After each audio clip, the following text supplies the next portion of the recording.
Doctor Jaishankar সাহেব এই দক্ষিণ এশিয়ার বেশ প্রতাপশালী বাহুবলী, আমি তো তাকে নাম দিছি বাহুবলী, বুঝছেন?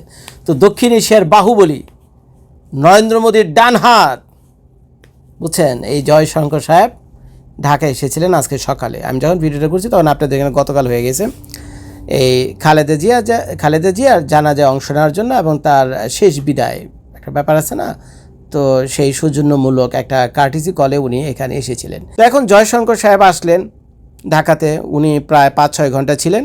উনি বিশেষ প্লেনে করে, ভারতের বিমান বাহিনীর বিশেষ প্লেনে করে কোন দিনে বাংলাদেশ আসেন।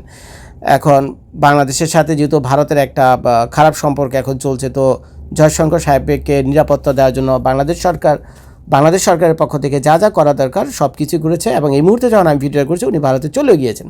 কিন্তু একটা জিনিস ভাই দেখে আমার বুকটা ফেটে গেল, বুঝছেন? একটা জিনিস দেখে আমার বুকটা ফেটে গেল, সেটা হলো উনি ডক্টর মোহাম্মদ ইউনূসের সাথে দেখা করলেন না। এখন ব্যাপারটা আমি বুঝলাম না, এটা কি ডক্টর ইউনূস তার সাথে দেখা করেনি, নাকি জয়শঙ্কর সাহেব ডক্টর মোহাম্মদ ইউনূসের সাথে দেখা করেনি? কে কোনটা সঠিক? তো জয়শঙ্কর সাহেব একটা ডেমোক্রেটিক কান্ট্রিকে রিপ্রেজেন্ট করে, ভারতের মতো এরকম একটা দেশকে। তো সে অগণতান্ত্রিক কোনো সরকার প্রধানের সাথে তার ডিপ্লোমেসির যে পলিসি রয়েছে, তো সেই দৃষ্টিকোণ থেকে, সেই অ্যাঙ্গেল থেকে আমাদের ডক্টর মোহাম্মদ ইউনূসের সাথে সে দেখা করে হতে পারে। এটা একটা কারণ। এটা ঢাকায়, বুঝছেন? তো ঢাকায় ভাষায় আমি আপনাদেরকে বলি যে দুজনেই এখন পাশা ঘুরে বসে রয়েছে। ডক্টর মোহাম্মদ ইউনূসও পাশা ঘুরে বসে রয়েছে, তার মনে অনেক কষ্ট। ওদিকে জয়শঙ্কর সাহেবও পাশা ঘুরে বসে রয়েছে, তার মনে অনেক কষ্ট।